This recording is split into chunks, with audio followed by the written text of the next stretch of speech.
tere Rasmus, Tere. räägime nüüd sinuga siin peale Serviti kohtumist kolmapäevasest mängust Tallinnaga. Asume tabelis, Eesti liiga tabelis neljandal, nemad neljanda real. Aga nad on võitnud 2 viimast mängu. Kas meil tasub neid karta?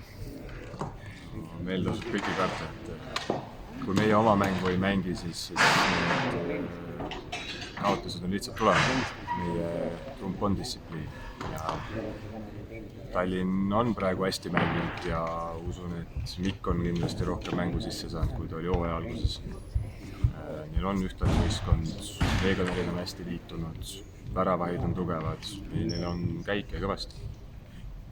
Nii et tuleb väga põnev kohtumine. Noh, jah, loodame, et 2 punkti tuleb ikkagi, ütleme, meile ära, aga ma usun, et kui me oma mängu mängime, et siis võikski olla nii, et seda põnevust ei tule, et saab lihtsalt. Aitäh sulle!